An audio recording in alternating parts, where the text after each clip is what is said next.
Hi folks, in this video I wanted to sort of move on and have a look at some more animation techniques. A very simple method for animating is to use parents and childs, creating a hierarchy of objects, which will mean that you can use parent objects to animate other objects. So in this scene you can see that I've got a sphere in the center of my scene with a cylinder animated moving around it, and another cone that's moving around that. And it's very quick and easy to achieve this by using parents and children to set up a hierarchy. If you have a look at my, I always hit spacebar to pause it. If you have a look at the window outliner, and you can see what's going on here. So my cube in the middle there, with a cylinder as the child, so you can see that it's underneath it, and then a cone underneath that. Now to achieve this, let's repeat this and do something over on the edge of the scene to show you it in action. Let's add in a sphere, and let's move it over here. Let's add in a donut, that'll do. And move it over here, and then add in another cone, really small, and move that over there. Okay, so you can see that these are separate at the minute. If I want to make this torus, a donut, the child of the sphere, if you middle mouse button and just drag it on to the sphere, you can see it will do it that way. Or you can click on the first thing that you want to be the child, and then the second thing that you want to be the parent. So shift click on the donut. I'm going to attach the cone to the donut and hit P, and it will do the same thing. So two different ways. Now if I make adjustments to my sphere, you can see how it changes those in relation, and if I rotate it, you see how they're moving with it. Same for the donut. If I rotate that, you can see how the cone goes along with it.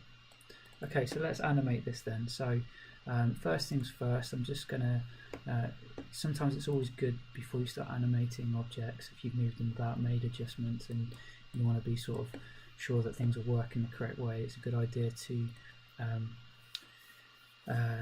freeze transformations. So I've set that up as a shortcut here, but if you want to get to it, you can modify and freeze transformations. And let's animate it then. So with the sphere selected, and in frame 1 hit S, and then let's move along to here and rotate them around a bit. Ooh. Not too worried if it's messed up a bit. Right, hit S. And because I did mess it up, you know what, I'm just going to delete that one, start fresh. So move it around.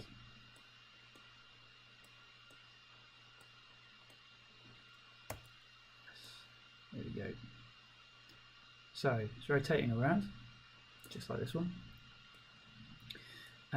Now, whilst that's moving around, let's say I want to rotate this cone around the donut.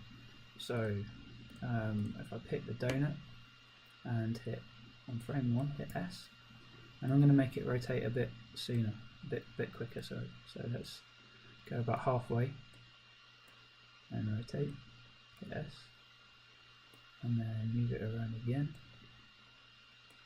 rotate it around, hit S, and it's the end, rotate a bit more, hit S. So you can see as the donut is rotating around the sphere, the cone is rotating around the donut, and that is the kind of basics really of parent and child hierarchy and animating with those hierarchies. So have a think how you could use this to your advantage. What would this work for when it comes to animating? Could it work for clocks? It could work for like mechanisms, like arms and things like that, like mechanical arms. I'm thinking. Have a play, have a think, see what you could use this technique for. It's quite good for achieving like different layers of animation. So, you know, let's say I've got this, and then at the end I want the whole thing to be even bigger. You know, whilst it's doing all that. So you can have different stages of animation kind of happening all at once, but because you've set up the parent and hierarchy system, the changes will affect the children of that parent object. Okay guys, so a few more things there for animating. Have a play, see how you get on.